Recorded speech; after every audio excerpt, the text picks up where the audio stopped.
Hi guys, मेरा नाम है साहिल खन्ना और आज की वीडियो शुरू करते हैं। सबसे पहले न्यूज़ है भाई यूएस फेडरल रिजर्व की। तो उन्होंने अपने इंटरेस्ट रेट को चेंज नहीं किया है, 3.5 से 3.75 के बीच में रखा गया है। इसका मतलब ये है कि अभी जो सिचुएशन है वो सही है, तभी कुछ बड़ा एक्शन नहीं लिया गया है। ऑल्दो मुझे लगता है डोनाल्ड ट्रंप का भी यहाँ पर प्रेशर होगा कि भाई आपको ऐसा ही करना है। इनका मन होगा चेंज करने का, बट चेंज नहीं करने दिया होगा डोनाल्ड ट्रंप ने। बाकी ब्रेंट ऑयल के प्राइसेस $120 से ऊपर चले गए भाई, और अभी ये रुकने का नाम नहीं लेने वाले, क्योंकि मैंने आपको बताया पिछली 2-3 न्यूज़ देखना आपको समझ में आएगा। ऑयल क्राइसिस बनते हुए दिखाई दे रहे हैं। अब ये सामने नहीं आएगा, 2-3 दिन के बाद, हफ्ते के बाद में ये उठ के निकल के आएगा। और जिस तरीके से डोनाल्ड ट्रंप अभी इस टाइम पे सोशल मीडिया पे पोस्ट कर रहे हैं, ऐसा लग रहा है कि वो फिर से ईरान को ऑफेंड करेंगे। देखो सिंपल सी बात ये है, डोनाल्ड ट्रंप ने पिछले कुछ टाइम के अंदर पूरी दुनिया को दबाया, पूरी दुनिया दबी। उन्होंने बात टैरिफ लगा दूंगा, ये कर दूंगा, पूरा दुनिया हाँ ठीक है प्रभु जो कहोगे। तो उनको आदत बन गई है। उन्होंने ईरान के साथ पंगे लिए, ईरान कहता है मैं नहीं झुक रहा भाई। उनके वहां के सुप्रीम लीडर को भी मारा, इस चक्कर में भी कलेश बढ़ता हुआ दिखाई दिया, बट ईरान नहीं रुक रहा। और अब ये चीज कहीं ना कहीं पूरी ग्लोबल टेंशन को बढ़ाती हुई दिखाई दे रही है। अब मैं प्रशांत धवन वाली वीडियो देख रहा था, शायद उसके अंदर बात करी गई थी कि अभी 60 दिन का टेन्योर होता है कि इससे लंबी वॉर नहीं चल सकती, कोई भी यूएस प्रेसिडेंट खुद से नहीं चला सकता। उसके बाद में अगर आपको वॉर लंबी चलानी है तो आपको बात करनी पड़ेगी, पार्लियामेंट से अप्रूवल लेना पड़ेगा। तो अगर वो 60 दिन खत्म होने के बाद में पार्लियामेंट से अप्रूवल नहीं मिलता तो वॉर रुकती हुई दिखाई देगी, बट यूएस की ग्लोबल बेइज्जती होती हुई दिखाई देगी। कहीं ना कहीं मुझे लगता है डोनाल्ड ट्रंप अपनी बातों को मनवा लेंगे, घुमा फिरा के कुछ ना कुछ कर देंगे। झूठे अटैक करवा देंगे, कहीं पे कुछ और करवा देंगे, कोई प्रॉक्सी वाला कलेश करवा देंगे, कुछ भी हो सकता है, बट कहानी सही होगी। Hope for the best. आप देखो एकदम ड्रास्टिकली ऑयल के प्राइसेस कंट्रोल होते हुए दिखाई दे रहे थे, ऐसा लग रहा सब कुछ सही हो गया। उसके बाद भाई कैसे भागे एकदम तेजी से, और जैसे ही डोनाल्ड ट्रंप उल्टी सीधी बातें कर रहे सोशल मीडिया पे, लग नहीं रहा कि भाई ये रुकेगी कहानी। बाकी हमारी गवर्नमेंट की बात करके चले तो E100 के लिए भाई ड्राफ्ट किया जा रहा है। कहीं ना कहीं कोशिश करी जा रही है ऑयल की डिपेंडेंसी खत्म की जाए, कि भाई अगर ग्लोबल ऑयल के प्राइसेस ऊपर नीचे जाए अपने को कोई फर्क नहीं पड़ता। एथेनॉल तो इंडिया के अंदर बनी जाएगी, हमारी इकोनॉमी रुकेगी नहीं। एक साइड पे हम देख रहे हैं इलेक्ट्रिसिटी के ऊपर काम हो रहा है, ट्रेन्स हो गई, स्कूटियाँ हो गई। दिल्ली के अंदर तो भाई एक टाइम के बाद में कहा जा रहा है रजिस्ट्रेशन ही नहीं होगी पेट्रोल वाले व्हीकल्स की, आपको इलेक्ट्रिक के ऊपर ही स्विच होना ऑप्शन रह जाएगा। गाड़ियाँ इलेक्ट्रीफाई होती हुई दिखाई दे रही है, बहुत सारी सब्सिडियों के चक्कर में मार्केट बनती हुई दिखाई दे रही है। उतनी बड़ी नहीं हुई पर बनती हुई दिखाई दे रही है। अब फ्लेक्सी फ्यूल के चक्कर में बहुत सारे नए इंजन आते हुए दिखाई देगा, और ये 100 का मतलब पूरी पूरी गाड़ी इथेनॉल में चले। क्या दुनिया में ये चीज़ एग्जिस्ट करती है? कई कई जगहों पे, ब्राज़ील में चलता है, यूएस में कई कई जगहों पे चलता है। क्या ये स्केलेबल है? हाँ, हो सकता है। देखो होगा क्या, अगर फ्लेक्सी फ्यूल वाली गाड़ी होती है जो मान लो इथेनॉल के ऊपर चलती है, पावर आपको लगभग वही मिलेगी जितना मैंने अभी रिसर्च करी उसके हिसाब से बता रहा हूँ। मैंने चलाई तो नहीं है इसलिए मुझे नहीं पता। तो आपको पेट्रोल वाली पावर मिलेगी। अगर उसको इंजन को ट्यून कर दिया जाएगा तो हो सकता है आपको पावर थोड़ी बेटर भी मिल रहा है। डोंट एक्सपेक्ट इलेक्ट्रिक वाली ईवी वाली पावर, बट आपको पेट्रोल डीजल जैसी पावर मिल सकती है, बट एवरेज बहुत कम हो जाएगी। यहाँ पे 1 लीटर पेट्रोल में 20 किलोमीटर गाड़ी चलती है, यहाँ पर आपको 10, 11, 12 चलती हुई दिखाई देगी। अब आप कहोगे क्या फ़र्क पड़ता है? फ़र्क ये पड़ता है कि भाई आपकी इंजन के अंदर एक लेवल का ही ऑयल आएगा ना। मतलब आपकी कैपेसिटी 50 लीटर डालने की है मान लो। अब 50 लीटर का ही टैंक होगा, अब उसमें पेट्रोल डालोगे ज़्यादा चिल्लाएगा, आप इथेनॉल डालोगे तो कम जलेगा। प्लस इथेनॉल कोई इतना सस्ता तो है नहीं कि भाई एकदम मजा आ जाएगा, ऐसा लगेगा कुछ हो गया जादू। बाकी भाई वीडियो में आगे से पहले आपको याद दिलाना चाहूँगा, आपने लाइक का बटन नहीं दबाया, लाइक का बटन दबा दो, चैनल को सब्सक्राइब। मैं ऐसे ही डेली बिजनेस आपके लिए लाता रहता हूँ। और भाई साहिल खन्ना वाले फाउंडर पॉडकास्ट जो आ रहे हैं, 2 आ चुके हैं भाई, दूसरे वाले को भी देख लो, थोड़ा सा सपोर्ट कर दो, थोड़ा शेयर वेयर कर दो। रुक गए भाई उनके व्यूज़। फाउंडर्स लाना मुश्किल हो जाएगा मेरे लिए, क्योंकि मैं चाह रहा था ढंग के फाउंडर्स लाना, पर अगर इतने व्यूज़ आएंगे तो मेरे लिए मुश्किल हो जाएगा। मुश्किल मतलब प्रैक्टिकली सोचा जाए तो एक फाउंडर, चाहे मैं 10,000 20,000 व्यूज़ भी ला रहा हूँ, उसके लिए टाइम की वैल्यू ज़्यादा है, वो मेरे पास क्यों आएगा? और अगर उसको डिस्ट्रीब्यूशन ही चाहिए तो वो पैसे फेंक के, बहुत सारे पॉडकास्टर पड़े हैं वहाँ फेंक के चला जाएगा। बाकी महाराष्ट्र गवर्नमेंट की बात करके चले तो उन्होंने एआई पॉलिसी अनाउंस करी है, जहाँ पे 10,000 करोड़ रुपए डाले जाएंगे इन्वेस्टमेंट टर्म्स में। 2031 तक 1.5 लाख नौकरियां क्रिएट होती हुई दिखाई देगी। यहाँ पर महाराष्ट्र गवर्नमेंट 2,000 जीपीयूज दे रहे हैं, अपना कंप्यूटर इंफ्रास्ट्रक्चर बना रहे हैं। 2,000 जीपीयूज मजाक है? स्टेट गवर्नमेंट 2,000 जीपीयूज दे रही है, एक छोटे स्टार्टअप रन कर रही है यूएस के अंदर इतने जीपीयूज के ऊपर। बड़ों की तो बात ही छोड़ दो, दिन दिन के अंदर, घंटों के अंदर शायद इससे ज़्यादा जीपीयू सेटअप हो जाते होंगे अगर मैं एलॉन मस्क के जो गीगा फैक्ट्री उसको सेटअप कर रहे हैं उसके अंदर। और यहाँ पे गवर्नमेंट लेवल पे ये चीज़ हो रही है। देखो, हम एआई रेस हार रहे हैं। अब वही वाला सीन है कि जैसे हमने डॉट कॉम बबल के टाइम पे किया, सारी टेक कंपनीज यूएस में बनती हुई दिखाई दी। हाँ, टेक कंपनीज बनने के बाद में उनके जो ऑपरेटर्स थे शायद वो इंडिया से निकल के आए। सॉफ्टवेयर डेवलपर्स, उसकी एजेंसीज, सॉफ्टवेयर एजेंसीज, वो सब इंडिया से निकल के आई। बट कहीं ना कहीं जो बड़े बिजनेस बन के हुए दिखाई दिए, चाहे वो एंड्रॉयड मान लो, चाहे एप्पल मान लो, कुछ भी मान लो, वो सारे के सारे यूएस बेस्ड थे। सिमिलरली एआई में भी अब यही शायद होता हुआ दिखाई देगा। हम ऑपरेटर वाला शायद काम कर लेंगे, ऑपरेटर भी मुझे लगता है एआई ही रिप्लेस करता हुआ दिखाई देगा।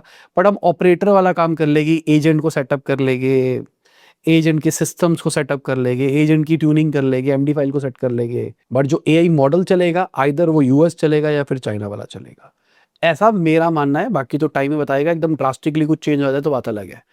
इसका रीजन क्या है भाई? अगर आप यूएस को समझते हो तो यूएस की मार्केट बहुत इवॉल्व है। इवॉल्व एज एन वहां पे वीसी के बाद बहुत पैसा है। वहां पे अगर आप कोई आइडिया बिल्ड करना चाह रहे हो तो आप बिलियंस ऑफ डॉलर रेस कर सकते हो और आपको बेट किया जाएगा पैसा जलाने के ऊपर। आप समझो, हम यहाँ पर बात कर रहे हैं एंट्रोपिक की, शायद वो 900 बिलियन डॉलर की वैल्यूएशन के ऊपर 50 बिलियन डॉलर रेस कर रहा है। 900 बिलियन डॉलर की वैल्यूएशन समझते हो कितना होता है? जिसमें इंस्टीट्यूशनल इन्वेस्टर भी आता हुआ दिखाई दे रहा है। इसका मतलब क्या है? वहां के इन्वेस्टर्स ओपन है भाई इन्वेस्टमेंट करने के। इंडिया के अंदर अभी पहले वीसी सर्कल उतना बड़ा नहीं है, उतना पैसा मिलता नहीं है। आपको शार्क टैंक के हिसाब से लगता होगा पैसा है, पर अभी वो ना इंडिया का ये जो वीसी नेटवर्क है इवॉल्व हो रहा है। 2017 से मान लो इवॉल्व होना शुरू हुआ है, अब धीरे धीरे इवॉल्व हो रहा है। अभी हमने वो साइकिल्स नहीं देखी है, यहाँ पर बड़े बड़े एग्जिट्स कॉन्स्टेंटली मिले, फिर पैसा डाला, फिर एग्जिट निकले, ऐसा नहीं देखा है। यूएस के अंदर बहुत सारे फंड्स पैसा कमा चुके, इसलिए वो पैसा लगा सकते हैं, उनके पास में बहुत सारी थीसिस है। तो वहां से पैसा आ नहीं रहा, गवर्नमेंट से सपोर्ट आ नहीं रहा। जैसे चाइना की बात करके चले, वहां पर गवर्नमेंट डायरेक्टली सपोर्ट कर रही है, वीसी इवॉल्व नहीं है तो इंफ्रा दे रही है, सब कुछ दे रही है। वो कह रही भाई बनाओ, तुम करो, ये खेलो, तुमको चोरी करनी है तुम चोरी करो, मैं बैठा हूं तुम्हारे पीछे, कोई नहीं लड़ेगा तुमसे। इंडिया क्या कर रही है? इंडिया 100 करोड़ का भाई कंप्यूट गिफ्ट दे देती है, कहती है हमने भाई ग्रांट दे दी है, और ग्रांट की फॉर्म के अंदर कुछ सोचते हैं। 100 करोड़ बहुत ज्यादा पैसा होता है, ठीक है, बट हम किससे कंपीट करने की बात कर रहे हैं भाई? अगर हम डीप सीक की बात करके चले, जब डीप सीक आया था, जो सब एकदम कलेश मच गया था, भाई डीप सीक आ गया, चैट जीपीटी किलर हो जाएगा, ये हो जाएगा, वो हो जाएगा। डीप सीक 50 करोड़ के आसपास लगा के बना था, जहां पर उन्होंने बहुत सारे तगड़म लगाए, बहुत कुछ किया, और पूरी दुनिया ये कहती है कि ये जो नंबर है ये एक गलत नंबर है। एक्चुअली इससे ज्यादा पैसा लगा है, कंपनी का इतना लगा होगा, पर गवर्नमेंट ने बहुत सारा पैसा दिया होगा ताकि चीजें ये ओपन सोर्स करी जा सके, मतलब यूएस की मार्केट को खराब किया जा सके। तो मोटा मोटी 100 करोड़ से कुछ नहीं होगा, मतलब मुझे ऐसा लगता है, मतलब आई माइट बी रॉन्ग, और कोई है नहीं जो मेरी बात सुनता होगा जहां तक ये बहुत पहुंच पाए। गवर्नमेंट को ना कंप्यूटर्स गिफ्ट देने चाहिए। गिफ्ट एज एन, जैसे स्टार्टअप इंडिया के अंदर को रजिस्टर है तो 1 करोड़ 2 करोड़ का आपको ग्रांट मिलेगा, अगर आपने ये अचीव कर लिया तो इतना ग्रांट मिलेगा। सबको मत दो, और अप्लाई करने पे कुछ ना कुछ ग्रांट देते जाओ और ओपन करते जाओ level level level level. Government के पास जीपीयूस पड़े हैं, वो पड़े हैं, कोई यूज नहीं कर रहा उसको, तो वो वेस्ट ही है ना। देखो, जीपीयू का एक बहुत बड़ा प्रॉब्लम है। अब मान लो आपने H100 खरीद लिया 15 लाख रुपए का। H100 शायद एक टाइम पे बहुत अच्छा था, पर आज उतना अच्छा नहीं है। जैसे जैसे साल बीत रहे हैं, नए नए जीपीयूस आ रहे हैं, नए नए आर्किटेक्चर्स आ रहे हैं, जिसके चक्कर में पुराने वाला एकदम बेकार सा लगता है। नए वाला कम पावर के अंदर ज्यादा एफिशिएंसी दिखाई देती है। अब तो नए जीपीयूस आ रहे हैं जो कि इन्फ्रेंस पे अलग काम कर रहे हैं, ट्रेनिंग के लिए अलग कर रहे हैं, मतलब कुछ टाइप करोगे, मैसेज मांगोगे, वो आंसर आपको देगा, उसके लिए अलग है। आपको ट्रेनिंग करने के लिए अलग जीपीयू बनाए जा रहे हैं, मतलब इस डायरेक्शन में भी जाया जा रहा है। तो अपना जीपीयू खरीदना एक वाइबल सेंस नहीं है, बट गवर्नमेंट को तो करना है ना। अब गवर्नमेंट का जीपीयू पड़ा है, वो अगर पड़ा रहेगा तो वो ऑब्सोल्यूट ही होना है, तो बिजली का ही खर्चा आना है ना, जो शायद सोलर से हो जाएगा। तो मेरे हिसाब से तो गवर्नमेंट को कोशिश ये करनी चाहिए उनके सारे कंप्यूटर्स अप एंड रनिंग 100% रहे, 100% रहे, 80% रहे। अगर आप चाहते हो कि इंडिया के अंदर सब लोग एआई खेले, तो एआई का इंफ्रास्ट्रक्चर आपको देना पड़ेगा, और गवर्नमेंट के लिए इतना पैसा खर्च करना कोई बहुत बड़ी बात नहीं है। आप हर एक कॉलेजेस को, प्राइवेट कॉलेजेस को एक कंप्यूटर दे सकते हो, कोई बहुत बड़ा काम नहीं है कॉलेज के लिए। एक H200 दे दो उनको, 200-300 GB रैम वाला, मतलब जीपीयू वाला, ठीक ठाक मॉडल चल जाएगा उसके अंदर। 500 GB वाला दे दो, ज़्यादा अच्छा है। और हर एक कॉलेज को अगर एक एक दिया जाए या लिमिटेड कॉलेज को दिया जाए तो अब दुनिया बदल सकती है यार, बहुत कुछ हो सकता है। बट वही बात है कि मेरी बात राइट लोगों तक पहुंच ही नहीं पाएगी, तो ये वाली बात तो सिर्फ यहीं तक रह जाएगी। अच्छी बात यह है कि इंडिया के एक्सपोर्ट्स 2 लाख करोड़ को पार करते हुए दिखाई दिए आईफोन के फाइनेंशियल ईयर 26 की बात करके चले तो ये नंबर 2022 के अंदर 9351 करोड़ पे था, जो 1.5 लाख करोड़ 2025 में जाता हुआ दिखाई दिया और 2 लाख करोड़ फाइनेंशियल ईयर 26 में जाता हुआ दिखाई दिया। अब अगर ये मेक इन इंडिया का एग्जांपल लेके चलो, आज मेक इन इंडिया हम क्यों कह रहे हैं कि भाई कुछ कुछ चीजें अब रिजल्ट लाती हुई दिखाई दे रही है, जैसे कि आईफोन मैन्युफैक्चरिंग। गवर्नमेंट ने जेब से पैसा लगाया ना, सब्सिडीज दी, इंफ्रास्ट्रक्चर के ऊपर बहुत सारा कुछ किया ताकि भाई आके वो बंदा अपना सेटअप बनाए और बाद में हम खाएंगे। मैं 5% टैक्स मान के चलता हूँ मात्र, और कुछ भी नहीं। 2 लाख करोड़ का माल बना के बेच दिया, उस पर 5% 10,000 करोड़ पे होता है। ये बहुत बड़ा अमाउंट है ना। तो अगर आपने स्टार्टिंग में पैसा लगाया, अब आप बैठ के आराम से खा सकते हो ना। सिमिलरली अगर इंडिया के अंदर बहुत सारी एआई कंपनीज बनती है तो इंडिया ही कमाएगा ना। तो इंडिया की कंपनीज कमाएगी तो कहीं ना कहीं गवर्नमेंट के पास ही टैक्स वैक्स सब कुछ आएगा। अभी इसको एज अ कॉस्ट लिया जाए, फ्यूचर के अंदर बिजनेस बन सकता है। अगर हम HUL की बात करके चले तो उन्होंने इन्फ्लुएंसर्स के लिए क्लिक बेसिस के ऊपर रेट निकाल दिया भाई। बेसिकली पर व्यू रेट निकाला गया, और ये पर व्यू रेट एक मार्केट स्टैंडर्ड है, बट उसको सेट करना ये थोड़ा सा कंट्रोवर्शियल हो सकता है। मैं समझाता हूँ। लपास वॉइस की बात करके चलते हैं तो लपास वॉइस पे मिक्स ऑडियंस आती है, बट रिलेटिवली बड़ी आती है जिनकी परचेजिंग पावर है। तो ये मान लो 23-24 से ऊपर वाली ऑडियंस है मेजॉरिटी ऑफ ऑडियंस। अगर मैं साहिल खन्ना की बात करके चलूं तो अभी जो लेटेस्ट मैंने पॉडकास्ट करे हैं वो बच्चों के लिए शायद है ही नहीं। मैं थोड़ा सा मैच्योर स्टार्टअप फाउंडर्स बहुत स्पेसिफिक कर रहा हूँ। तो हो सकता है जैसे हम उसको कंटिन्यू करते चले जाए, व्यूज 10,000 ही आए पर वो बहुत ही ज्यादा क्रीम ऑडियंस होगी। मतलब बड़े बड़े फाउंडर्स हमको देख रहे हैं, लिस्टेड कंपनी के फाउंडर्स हमको देख रहे हैं, यहाँ पर भी देखते हैं, पर मैं कह रहा हूँ वहां पर ज्यादा देखेंगे। ठीक है, तो यहाँ पर जो सीपीवी होगा वहां पर जो सीपीवी होगा अलग होना चाहिए ना। यहाँ के 30,000 व्यूज वहां के शायद 5,000 व्यूज के बराबर हो सकते हैं, बिजनेस सम की बात करके चले। वर्सेस जो मेरा एस्ट्रोलॉजी वाला चैनल है साहिल खन्ना टॉक शो, वहां का सीपीवी नीचे होना चाहिए। तो आप किस ऑडियंस को अप्रोच कर रहे हैं उसके हिसाब से सीपीवी डिसाइड होता है। यहां पर इन्होंने कैटेगरीज के हिसाब से डिसाइड कर दिया है, जो ऑडियंस ही है एक तरह से। बट मुझे लगता है कैटेगरी के अंदर भी चीजें होती है कि लेवल 1, लेवल 2, लेवल 3 टाइप्स। जैसे अगर आप ये देखोगे तो आपको रेट समझ में आ जाएगा। एजुकेशन 1.5 से 1.2 के आसपास है, इतने रुपए पर व्यू की बात चल रही है। टेक 1.5 रुपए के आसपास में चल रहा है। फाइनेंस 0.8, 0.9 के आसपास चल रहा है। तो मोटा मोटी ये मान के चलो, जितना मैंने देखा है, 1 रुपया ढंग के कंटेंट को मिलता है, 60-70 पैसा नॉर्मल कंटेंट को मिलता है। अब अगर ढंके में सुपीरियर होते चले जाओगे ना, 5-5, 7-7 रुपए तक भी देखा है पर व्यू। ठीक है, 5-5, 7-7 मतलब का समझ लो, किसी चैनल के खाली 10-15 हजार व्यूज आ रहे हैं तो मैंने उनको 70-80, 1 लाख रुपए भी चार्ज करते हुए देखा है। मैंने भी किया होगा कभी। लपास वॉइस की बात करके चले तो लपास वॉइस पे शायद वो चार्ज मान लो 2 रुपए 3 रुपए के बीच में रह जाएगा। बट वही है कि आप किस लेवल पे बेच सकते हो, सारा का सारा सीन ये है। HUL ने इसको ओपन कर दिया है क्योंकि उनके प्रोडक्ट मासी है ना। वो कह रहे हैं भाई मैं तो इतना रेट दूंगा, तुमको आना है आओ, नहीं आना कोई टेंशन नहीं है। बाकी ढोलकिया की बात करके चले, जो कि लैब ग्रोन स्टार्टअप है, उन्होंने 800 करोड़ रुपया रेस किया है भाई। यहाँ पर VC आते हुए दिखाई दिए। देखा जाए तो लैब ग्रोन वाली कैटेगरी हो गई और ये जो डेमी गोल्ड ये वाली कैटेगरी बहुत तेजी से बढ़ती हुई दिखाई दे रही है। मतलब यहाँ पर अपॉर्चुनिटी खुल रही है। मेन बात यह है आपको डिजाइन की समझ होनी चाहिए कि भाई क्या बिकेगा क्या नहीं बिकेगा। अगर हम अर्बन कंपनी की बात करके चले तो वो AC एयर प्यूरीफायर का कॉम्बो निकालने का प्लान कर रहे हैं, दिवाली तक आएगा क्योंकि उसी टाइम पे पॉल्यूशन बढ़ता है। तो AC चलेगा, उसी में एयर प्यूरीफायर होगा। डिमांड तो है देखा जाए तो मार्केट में। और देखो अब स्ट्रेटेजिकली देखो ये क्या कर रहे हैं। ये एक सर्विस कंपनी थी जहां पर लोगों के घर पे जाके AC रिपेयर करते थे, बाकी चीजें करते थे। अब इन्होंने उसी के अराउंड प्रोडक्ट्स बनाने शुरू कर दिए।